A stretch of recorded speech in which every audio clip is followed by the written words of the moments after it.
Friends, I'm Amelia, and welcome to Sibyl's Gab in Sibyl's Lab. This is the series where two card lovers, as myself and my friend here, chat about whatever we want.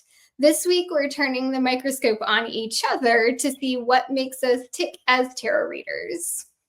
I'm Danielle, everyone, and here's our plan for today. So our first few videos revealed a little bit about our tastes in tarot, how they're different, how we're both amazing, but very much unalike in that regard. And we wanted to look now at our backgrounds. We're readers, we're mentors, and we wanted you to know who we are when we've set the tarot decks aside, or at least a little bit about us outside of that, just so you can get to know us and we can share a little bit about each other. So we wanted to let you know who we were when we came to the lab and answer a few questions that we brought to the conversation. On that first question, what is our domestic situation? And in other words, what family and home setting exists around our tarot practice? Amelia, pick it up. Yeah. So I am a mom. I have a young child who's in elementary school. So that is very much a huge central part of my life. I also have a partner who I've been married to for almost 10 years. And that is another human that I share my life with. I have two rambunctious dogs who are giant horse puppies. And I work a full-time job in addition to Sibyl's Lab. So that's also a huge thing that is a big part of my life. Yeah, I mean, I'm a pretty boring person. Like I don't have anything exciting going on in my life.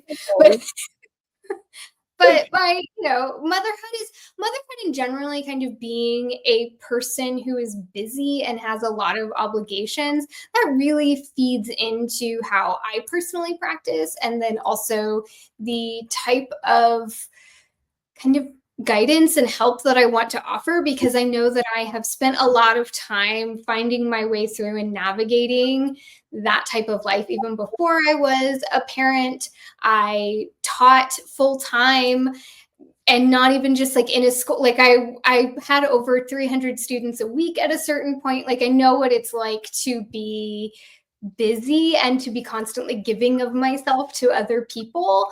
And so I've worked really hard in kind of developing a tarot practice around that and what that can reasonably look like. And so that feeds into my work a lot, for sure.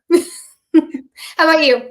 I don't have children. I have two very ill-mannered dogs, as I like to say, Theo and Sasha, that I share too much of my home with. And I'm married. I've been married for 16 years now, which is like shocking. Every year I say, one more year, no more homicide, no calls to the police. This is very exciting.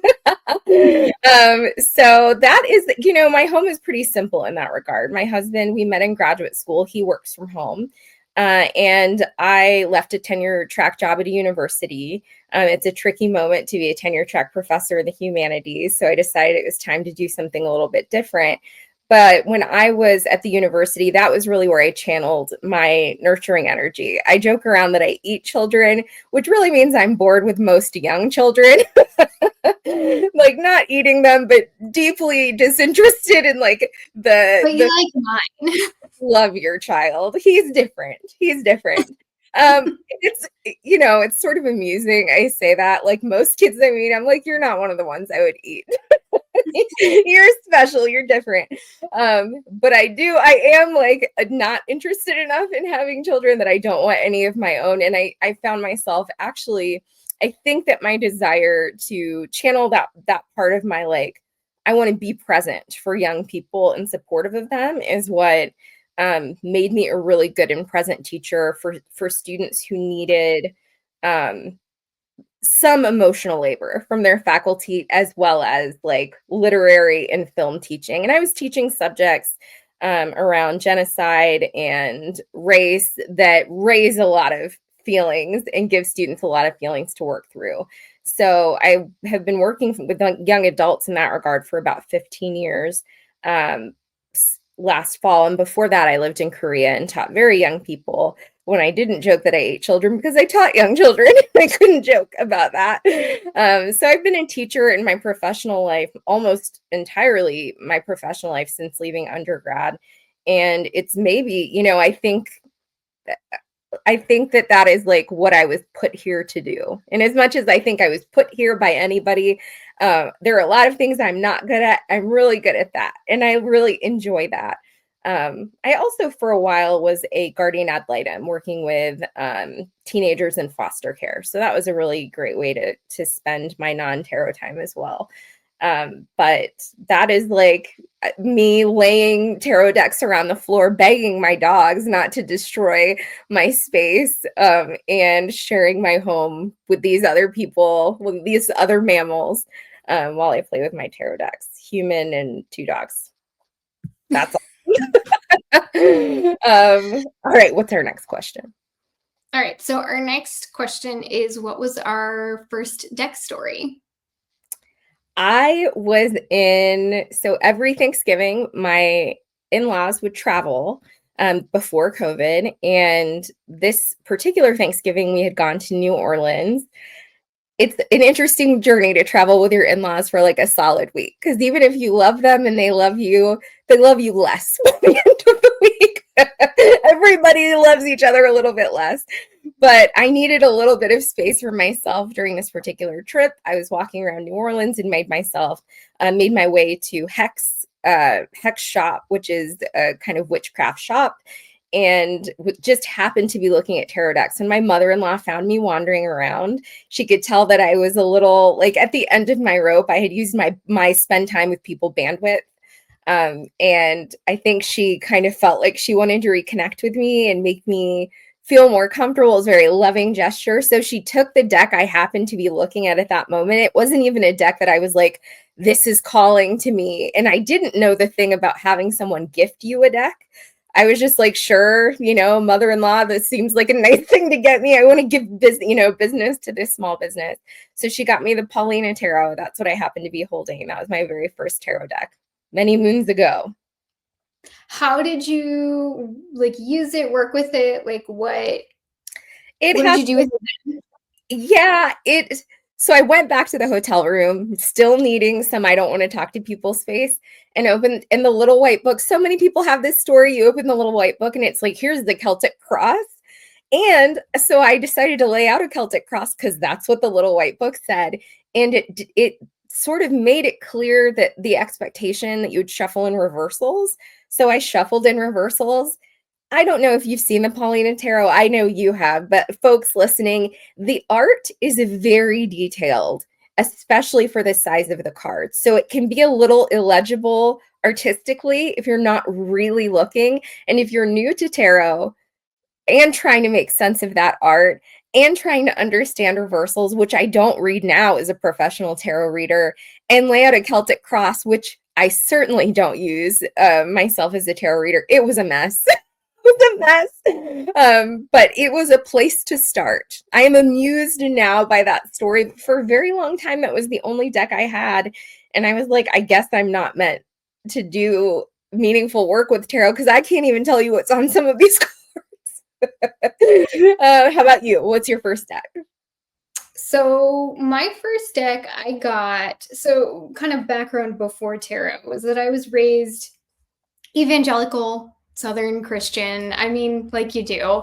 And of course, when I went away to college, the first thing I wanted to do was to go in as far the opposite direction as I possibly could. And for me, that was landing in sort of like pagan and high magic spheres of people. And it felt really exciting. It was enticing. It was really powerful feeling to feel like you could have exert some control over your life. And part of what I was learning and doing and interacting with all of these people, the divination kept coming up as a topic. And so I was like, ooh, how do I do that? And I didn't put too much thought into it. I went to the like local metaphysical shop in the area, which wasn't even in the town where I went to college. It was a really small town where I went. I had to drive like an hour out, and I looked at what they had. I picked the Hermetic Tarot because when I looked at that, it was like, that's tarot. I don't know. It was really, it had all of the esoteric symbols. It was kind of it felt really not dark, but it did feel kind of dark for where the space where I came from. And so that's it. I bought it. I didn't even know there was the tradition of like somebody has to buy you a tarot. Like I knew nothing. So I bought it, which was kind of a big deal at the time. I think it was like $20, and that felt like a lot for little 18-year-old Amelia. And I brought it back with me and took myself very seriously as I opened it and meditated with it and looked through each card. And that was the one deck I had for about 4 or 5 years. And at that point, I had I would do like a daily card pull every day. And I was doing an internship in the city where I currently live to finish up my degree. And I would pull my card, and then on my way to my job, I would put it in my car as I was driving, like kind of balance it on the window. And the star it was that day slipped between the window and the door. And that card was just like lost forever. I couldn't find it. It just, I'm sure it flew out of the car and was gone forever. And so funny enough, the deck that I bought to replace the Hermetic Tarot, instead of just buying a new one, was the Paulina Tarot. I like went opposite direction. And that was the one deck I had for several years after that too. I actually still have my incomplete copy of the Hermetic Tarot. I haven't bought a new one since then, but I still have that one. Would you ever read it without that card? No, there's so many things that are tied up into that. That was a really odd period of my life that I'm grateful for. I learned a lot. Not a lot of great things or a lot of not great things happened. I'll say it that way. And there's a lot of stuff tied up into that deck. And I have been considering getting a new copy of the Hermetic Tarot just to have, although I've been eyeing the like 1980s vintage copies because they're a different size. Yes. And I want to see the art in the original size, so it's not like stretched out. You get that. We're doing a deck study. That's a kind of deck you see, and it's like, that's serious tarot with a capital. That's what I thought. I was like, that's tarot. Like, it just felt, and they even had like, I think the decks that were available were like Rider-Waite-Smith, that Thoth, obviously, and then I think there was like Tarot of a Moon Garden or something. Which is a very unique deck. These are all very unique decks, yes. But I saw that and was like, that's tarot, obviously. Like, if I'm going to learn tarot, I should learn tarot. You've shared a little bit. So the next question is there anything we want to mention about our road to tarot? And you mentioned a little bit about your the metaphysical group or like social dynamic you found yourself in. Is there anything else you would mention about your road to tarot, or does that kind of encapsulate the important stuff? I think that was like the beginning of it. It's been so many years. It's been a long time. That is definitely the beginning of it. I mean, tarot has kind of hit these milestones throughout my life. I would say that once I left my college town and ended a specific relationship, especially, it became a much more personalized practice. And I think that's where my wings really kind of grew and stretched. And I became much more of the reader I am now, was kind of turning inward with it and really doing my own work. And definitely like discovering, I'll never forget, summer of 2017, I discovered for myself reading TDM. I read Ben Dove's book and just spent an entire summer with TDM. And that was a huge pivot point for me in my reading. And that was like that. I can see a very clear distinction between pre-TDM reading Amelia and post-TDM reading Amelia, and it's very different. That's Yeah. interesting. So I actually have those kind of milestones too. When I got my copy of the Hardy Tarot, it was still in print at that time. I remember that being the first meaningful distinction from an RWS scenic deck. There are some kind of scenic-ish images, and it's what, some people call a pips with feelings deck. It's definitely pip-ish, but it was the first time I read in detailed, aggressive, involved ways with a deck that was very non-traditional. And I was like overtaken by this sense that I had felt imprisoned by the RWS system images. And this, not, like if I have a question about how is it that I can approach this part of my dissertation when I was still dissertating or whatever, like the image on the Three of Swords, or not helpful, not super helpful, or not super clear. I can get there now. I don't need a pip deck in order to find room to work in that image. But when you're early in your practice, or when I was early in my practice, it felt really liberating to have this space. So that was the first deck that I felt did that for me. Tabula Mundi was another huge, I mean, you know me well enough to know that that was a huge turning point for me as a reader, a very big turning point, because it was the deck that made me feel comfortable with the Thoth tradition. I had a number of feelings about the Thoth tradition in the way a lot of people do. I was both intimidated by it and turned off by some of the subculture like around it that I felt like I saw there, whether or not I was accurate in my assessment of that. But it taught me correspondences. It taught me stuff, just like stuff about esoteric tarot that I now feel like I'm fluent in that, whether or not I feel like I want to use that in a reading. It felt really accessible. And I also loved the titles. Like I loved when I'm watching somebody read who is an eternal optimist and they see the Nine of Swords and read that in a positive way, there was nothing that made me more excited than the Nine of Swords. And I made a reel about this. The Nine of Swords, Lord of Cruelty. I was like, thank you. Something is insisting that this is a dark card. There's no out for me here. And sometimes in life, there's no out for you, right? If you're feeling pain or anxiety. So I really, that was a meaningful moment. But other stuff, I think really important turning points were those moments that we have as readers when it feels like there's a synchronicity. Like you do a reading and it's like, oh, that happened. Like, oh, this is real in some way, whatever we mean by that. I'll never forget when I inadvertently predicted to the day when I would be like getting pregnant.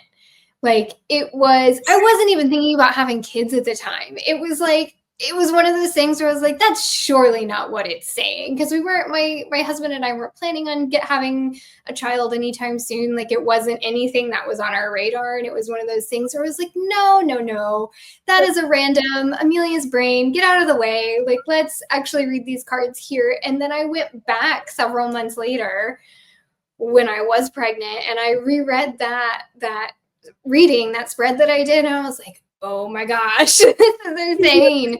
You're like, this is real. This is crazy. Yeah, I would say it's something else that's important for my practice of tarot is that while I was still struggling with it, I decided to double down and learn Lenormand and really feel good about Lenormand before I gave tarot another super earnest try.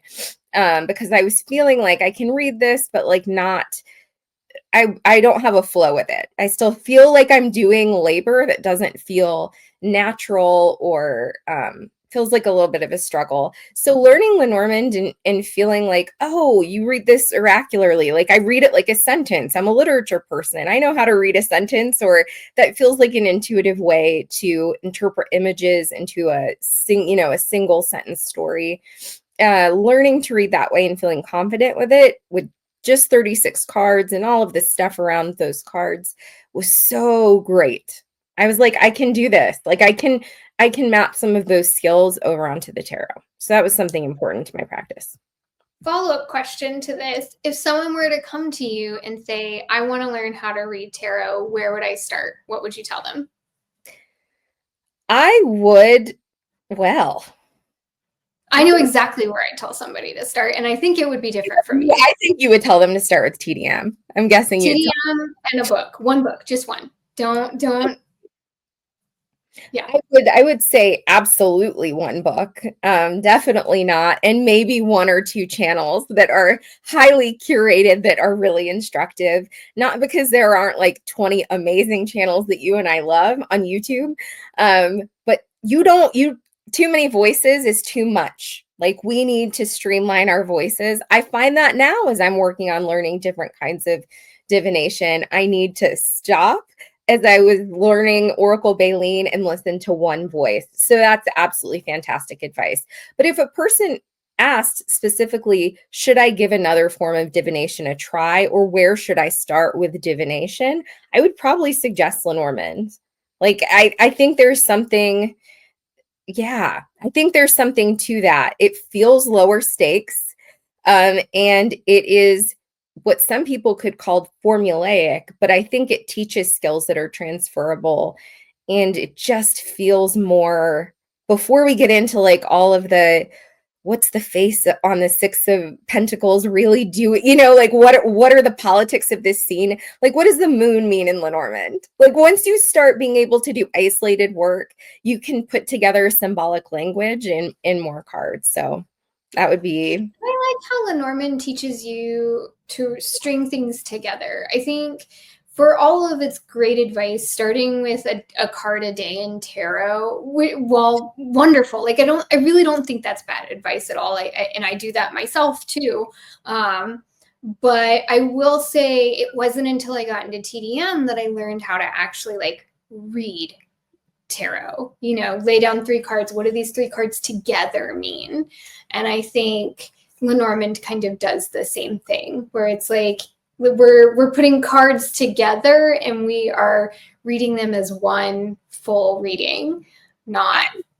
Yeah, I really, with that, Jenna Matlin has an article on Medium from ages ago. Robert M. Place talks about this, like pulling more than one card. I think the magic happens between, like in the conversation between 2 cards. And Lenormand, I think, taught me that's not more difficult. It actually makes everyone's work, everyone, in the card's job easier. So yeah, absolutely. We know how to speak in sentences and how to tell a story with different pictures. So once you learn how to do that in a more simple way, it feels more achievable, I think, at least in my experience. All right. What's our next question? All right, so here's a low stakes, just for fun one, and that is, what is our favorite drink? I propose we do both adult beverages and 21 and under 21 beverages as well. Under 21, strawberry lemonade, for sure. Okay. And like not the like low sugar. Give me diabetes. I'm like, I don't drink it often, and there's something about a restaurant strawberry lemonade that makes me blissful.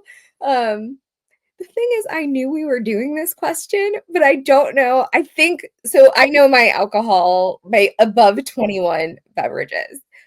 Either Merlot, which is just like a nice mild Merlot, sit in my house, drink red wine. That's something I would do on an average week, right?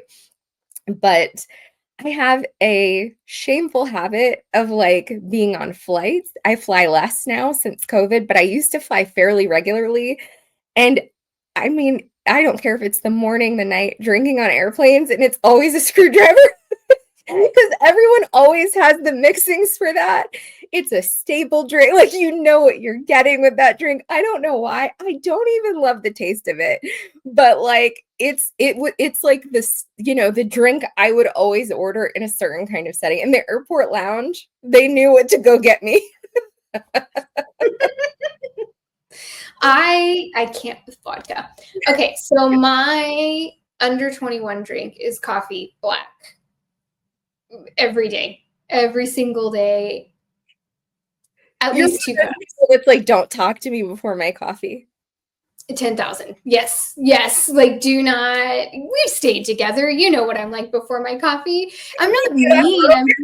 I don't like talk to you. That's true. Yeah. I have to have my black coffee every day. I like at least 2 cups. 3 is ideal. I used to drink way more coffee than that. That is cutting it back. And other than that, I really drink water. That's all I ever drink daily. My over 21 beverage, so I don't drink as much anymore. If I'm going out, it's going to be a gin and tonic with a lemon. It's not a lime. I like Hendrick's gin if it's available. And that is my going out drink. If I am at home and I'm going to bring something to my house, it's going to be some kind of beer. I don't like a blonde. I don't like an IPA. I like a lager, and I like an amber. One of those two. You know, you and I have been on Zoom before playing with tarot and having a drink. And I remember you having a beer and me having a Merlot. That's funny. That doesn't happen often, people.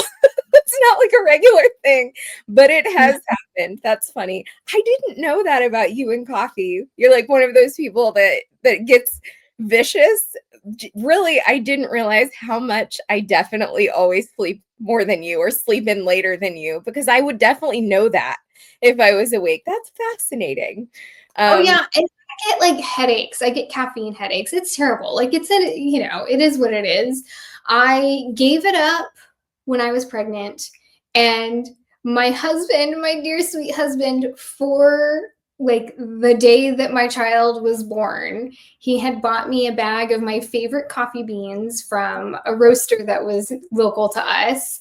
And he bought a manual coffee grinder so we could grind it in the hospital room without making a ton of noise, and a French press. And as soon as they wheeled me up to the room, he was making me a pot of coffee. Like, it's a ritual. I love the smell of it. I love preparing it. I love it all. Good job, Mr. Amelia. Very well done. I didn't know that. That is a very, nicely executed. All right. Our last question. What is our absolute favorite part of our tarot practice? What are we most excited about? Period. This is quite a question. I mean, all of it. I love all of it. I think I always get really excited when I find a new way to use tarot that I hadn't just heard about or thought about before. I like tarot that goes kind of beyond what we typically think of tarot being able to do. And I recognize that that's a really vague answer, but it's what I've got. I also really like studying and learning new things. There was a period of my life where I was really resistant to that. It was just like, I feel like I know what I need to know right now, and I can't take in any more. But right now I'm in a space and in a spot where I just reorganized all my decks yesterday, and I have like a whole section that's just like, these are ones that I want to study and I want to learn, and I know I've got some more work to do with them. And that gets me excited. This is the time of year when I always, for whatever reason, start pulling out Thoth and like reading Thoth books. And I get really excited to like dive into that and go a little bit deeper with my knowledge with it. So I think, new ways to use it and then new things to learn about it. Okay. I like that. Lately, so my fun tarot thing, sometimes I love shuffling a deck to keep my hands busy. So I'll watch TV and shuffle a deck as a kind of fidget spinner, thing to do with my hands. And if I want to practice, I will read about characters in a movie or TV show, even if I know, because I'm that person who's rewatched The Office like 8 times, but I'm like, what's going on with Pam in this? like what are the emotional politics of this? It's just a fun thing to do with a new deck. I love getting to know a new deck in that way, like learning the kind of magic that this approach to the archetypes does. So that's a really fun thing to do. But I have loved working lately with cards in mythology. I'm doing a lot of work with cards in mythology. So digging into um, what I can make of the narrative of Ereshkigal, the goddess of Babylonian mythology, and what is her story and what can I get from her story? How can I use tarot to make sense of her story and the way that, my life maps into or ties up with that? It's so fun. It's so fun. So yeah, that's something I enjoy doing. But I do morning pages, if you know the book The Artist's Way. So I write every morning and I do a daily morning pages on my card of the day, which is really like, it's been an interesting exercise. I'm really learning the cards. Today was a Hierophant day. That is interesting. One other thing I love doing is I love looking for tarot like as I move through my life. Mm-hmm. Whether that be in visual language, so seeing what feel like kind of representations of suits or of specific cards or something like that, or situational. So seeing someone who is in a 9 of Wands moment or, stuff like that. I love kind of, I don't know, seeing it out in the world. It's something that I almost do without thinking at this point, but it is a thing that definitely, it like brings joy to my practice, but it also brings joy into my life. Like that they kind of work together. It's funny you mentioned that about the shuffling cards. I just always have a deck in my hands. My husband has banned decks from our bed though. He is an early sleeper and early to rise. I go to bed much later than he does, and oftentimes I'll like sit up and watch something or whatever, and I'll have a deck of cards I used to have a deck of cards in my hands shuffling, but it was keeping him from sleeping. So he was like, no more, you are not allowed to have decks in the bed late at night. That would be cause for war in my house, but I get that. That's funny. I mean, it's physical. Like your body makes noise and is making big moves depending on how you shuffle. I think we both shuffle like hooligans a little bit.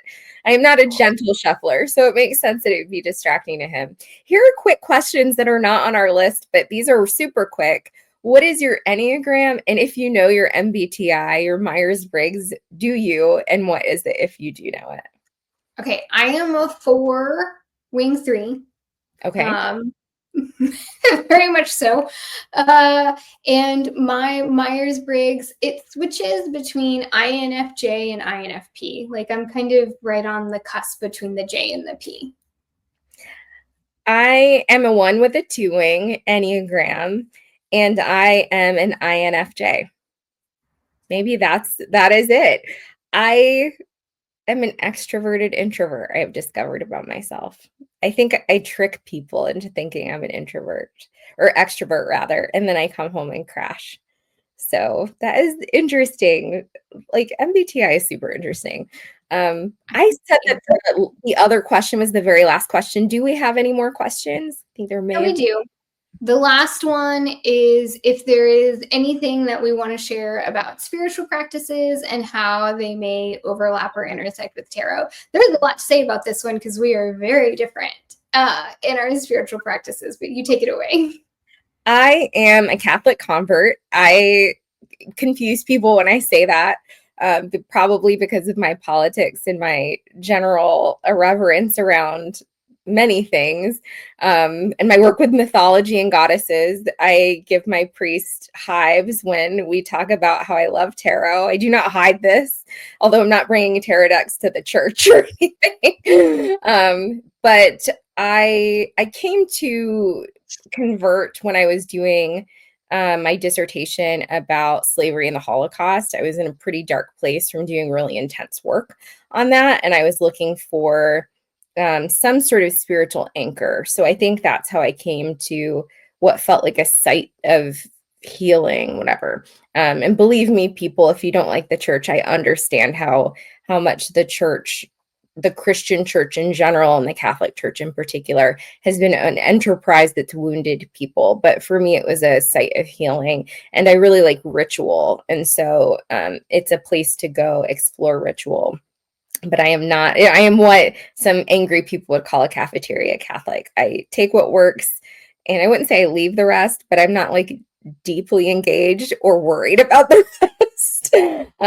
But I do not see an inconsistency with divination that explores my mundane life and the big questions, quote unquote, that is its own ritual. I don't see a distinction between those two. And the questions that, I can see divination as a form of prayer in some way. I really like rhythmic prayer. I like saying the rosary fairly regularly, and seeing how shuffling a tarot deck and pulling a card can be a focus for meditative prayer or something like that. I think it's a fun synthesis. And you and I have talked before about how I'm probably going to make some people angry, but like the Catholic Church is a little magical. Like the idea of transubstantiation and the host is pretty wild if you try to explain it to a non-believer. There is something spiritually magical about that. So it is not, I think spiritual magic can happen in different places. And I love folk Catholicism, which is a lot of people on the countryside who are so disinterested in how angry their priest is going to be if they're like, they have an altar with their saint and are doing forms of ritual practice. It would make, certain kinds of Catholics deeply uncomfortable. There's certain types of Christians. My mom did beg me not to become Catholic. She asked me to become anything else. Because there is, I think, in the Protestant church, a deep discomfort with what makes people, what can feel like an adoration of non-Christ, non-God figures. So the part of me that's like, no, I'm going to do it anyway, I find value there, is the same part of me that's like, oh, you don't like tarot cards, Father Mike? I'm going to do it anyway. I'll let you know. And we'll see where I end up in the afterlife. I think I'm pretty okay. The cards say I'm okay. How about you? What's your spiritual life and how does it work? Well, geez. I mean, what is it not? I am allergic to picking something. Say that. As mentioned earlier, I was raised in evangelical Southern Christianity, ran about as far away from that as you could possibly get, fell into some paganism, I've touched paganism, kind of new agey stuff. I've also been a Zen Buddhist before. And so Buddhism is still definitely a huge significant portion of my daily life practice and how my worldview. I've also prayed the rosary though. So like, I don't know, I'm a patchwork of everything I've encountered throughout my adult life. I am comfortable with not knowing. Like that is, if I had to pick a spirituality or if I had to describe my spirituality, it is sitting with and living with questions. That is my spiritual practice. That is my worldview. That was a huge thing that Buddhism taught me is living questions, sitting with questions, being okay with questions, and just focusing on putting one foot in front of the other and trying to be as decent a human as I possibly can. And I think that in how it like works with tarot for me is like they are very much, for me, tarot is a way to explore those questions. It's also a way to explore to me, the mundane aspects of my life. And I think I did a video on Instagram about this, but the mundane aspects of my life feed into my spiritual practice. I am very much I call it the altar of the kitchen sink, but I really and truly believe that the like annoying, stupid things that I have to do every day are an opportunity for me to practice. And by that, I mean like practice loving kindness, practice uncertainty and sitting in that uncertainty. Like it's, like all of my virtues, practicing patience. Like this is the test. This is where I really get to see if my spirituality holds weight. Is, can I sit in this line at the DMV and not lose my stuff? Like that is the true test of all of the spiritual work that I do. Like I said, I also pray the rosary. Mary definitely plays a lot into my daily life. I have no word for whatever higher power is out there, but I do think she's a woman. If she's out there, she's a lady. Yeah, and I think, tarot is just a place for me to explore all of that and to ask those bigger questions. And sometimes I don't get an answer back, and that's fine. I think a big part of the way that I was raised and the allergy that I have now as an adult is it was very much focused on this like afterlife, this idea of an afterlife. And I don't think there's anything wrong with that at all. For me, I was always like, but what about now? Like, what are we doing right now? And I think that has become such a thing that I wanted to explore, to really sink my feet into, and really make a central part of my life is how can I be the person that I want to be? How can I be the hand of kindness and whatever for the world and myself and others right now, not later. Totally agree. Because of my work, so I didn't just do genocide and slavery, I did the Holocaust in particular as well. So I was a professor of Jewish studies as well, and worked a great deal in all parts of Jewish studies and with Holocaust survivors in general, or in particular rather, and also spent some time with a few different rabbis. And I have told you before about how I asked the rabbi something about the afterlife beliefs of Jews and what he would teach me about afterlife beliefs, and how he lost his patience with me and said, it is no business of yours what the afterlife is. God's given you something to do here, so go do that. And after you've done, like, when you've been a good person, when you've like lived according to the laws of like loving kindness and treating the world and people in the way that you've been asked to do, then come talk to me about the afterlife. And I'm probably not going to see you again if you really go do that, right? And I appreciated this sentiment, though. The older I get and the more comfortable I get with spirituality, the more suspicious I am of people who say they know, that they like, I know what happens for the afterlife. I know whatever, I appreciate the church and call myself a Catholic because I love the ritual, but I don't know. And I am just fine saying I don't know.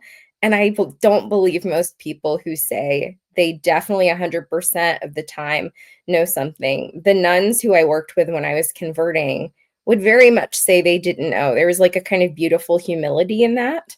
And it's a great way. That is a place to play with tarot. But I don't know. I think that I was doing shadow work before I knew I was doing shadow work, because I think part of the reason I came to the church and the work that I do with tarot now is what gets called shadow work, which is like, how does the dark stuff work and how are we really not monsters? What's going on the inside? Genocide doesn't happen because there are countries full of monsters. That's actually kind of worse, that they're just people who are doing something monstrous.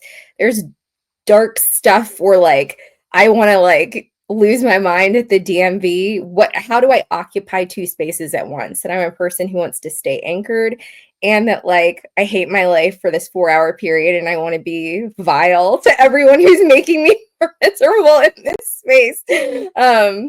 So how can I like pause and center and ask the cards something that I otherwise am not going to find an answer to? And usually the cards will say like, think about this, they rarely give me an answer that is, you know, a fixed answer, and that's okay. That's part of what I love. And like, I kind of have come to this Yeah. at this point in my life. It took me some time to get there, but I have come to this feeling and this belief at this point in my life that corruption within institutions aside, like that is its own animal that I think is a separate kind of topic from spirituality and faith practices, right? So corruption in institutions aside, I mean, I genuinely think that the kind of end goal, if you study the texts of all of these things and spirit and religions and spiritual worldviews and stuff, like it's all kind of not exactly the same, but it's all going to get us somewhere that is a little bit closer to our idea of God or true nature or some kind of higher power or the divine or, you know, whatever kind of name you have for it. I think everybody is just trying to get that much closer to it and that much more, you know, kind of centered. And again, corruption aside, I don't want to discredit that as someone who grew up in a really corrupt environment. Like, I understand, and I have a lot of wounding around that as well. But I think, you know, if I go back and even study the practices or kind of to look at the practices that I grew up with more of an objective lens, I see what they were trying to do. I don't agree with some of the ways they went about it. And again, I think we veered way off course in certain places, but I see what the end goal was. And for me, that just wasn't the path to get to the end goal. I get that. That makes sense. All right. We want to make sure that we value people's time. So our transition now is like we're two very different people who are doing the same thing in the same metaphorical space at Sibyl's lab. So that means that we share values and core values. What are those? And what are our three values? How do we distill the three main points of agreement? And three things that I think are foundations of our own practice despite these differences that we've shared. So what's our first shared and core and foundational value? So our first shared value that we genuinely believe is that there is no question that is too big or too small, too spiritual, too mundane to bring to tarot. It does it all. It is there for whatever it is, whatever we feel like we need to bring to it. Absolutely. And divination in general, absolutely. Our second value that we share is that our practice, tarot and divination practices, collapse what is really a false dichotomy between the spiritual and the mundane. So our desire when we're sitting in the middle of the DMV, fighting with, you know, doing the spiritual work of saying, how do I stay centered? How do I do good things in this moment? Is just as much a site of engagement as like, how am I going to spend the rest of my day? Because if I'm here for 4 hours, I'm not getting something else done. Like those are the same space. And that is a core value for us. And our final core value that we're going to share here today is that tarot and divination in general can and possibly even should be some sites of irreverent play, and that play really enhances rather than undermines the, you know, tarot or divination's use in deeper work. I think, you know, this goes back to that spiritual and mundane. Play and serious are really two sides of the same coin, and they feed into each other in a really beautiful way. And Absolutely. yeah. So that's our wrap up on who we are, at least at this moment, how we'll sort of share a bit more about us and share our core values. Those are things that we're going to explore in greater depth on the channel over time. But as we wrap up, we're going to ask a question for the collective, as we usually do. And to stay on topic, to connect back to what we're doing and what we just talked about, what core teaching or value of our tarot practice should we focus on this week? So let's each pull a card and see how we should focus our collective as viewers and practitioners ourselves. I'm using the Adventure Tarot. I am using the Small Spells Tarot by Rachel Howe. I like that. It's such a good reader. It's so simple and clear. The Adventure Tarot is a nice mass market deck for girls on road trips. All right. 8 of Cups for me. I got 3 of Pentacles. So in my image, we have a person on a kayak rowing away with 8, looks like cups or jugs floating in the water that they're leaving behind as it's kind of a high moon going in a different direction. Pretty RWS standard. What's in your image? All right, so we've got a beehive with 3 little bees. We've got a ladder. We've got 2 hands. I love this deck because it's like really simple symbols. We've got 2 hands shaking, and then we've got what looks like it's a Venn diagram with 3 circles. So I guess a triangle. Anyway, I'm not going to try, but it's 3 circles. Finding commonalities. All right. So how would we read these as a representation of core values? I'm going to say that I'm seeing this 8 of Cups as walking away and that 3 of Cups as work. Those are pretty traditional RWS readings, but sort of moving away from what the official work of tarot is that we've been formed to believe, or like whatever work you have fixed or attached to this being what tarot does. This feels like an invitation to step back from that expectation and see what work it actually does. Well, and I also think there's something about like finding commonalities between the different types of work here. I especially see that in the Venn diagram here at the bottom of the 3 of Pentacles. Like it's about seeing, like, if I were to shift my focus into a different type of work, how could this also feed into work that I've already been doing?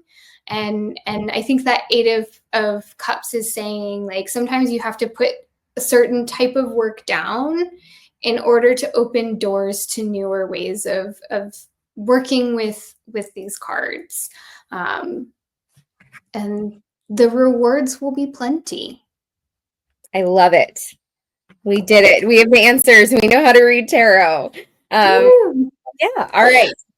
All right, so thank you so much for indulging us this week. You can stay tuned for our weekly videos. Danielle and I will be here on the channel together every Wednesday, and there are some more goodies with either of us coming also each week. So if you have suggestions for future topics, you can drop them in the comments. We'd love to hear what you want to hear about. But for now, you can check out the video description for our socials and to book a reading or a mentorship with either one of us. We both do them. And as you can see, we're very different in our styles and approaches, but you know that you're going to get a compassionate and caring reading no matter who you book with. But until next time, we will see you in the lab. See you in the lab, guys. Bye.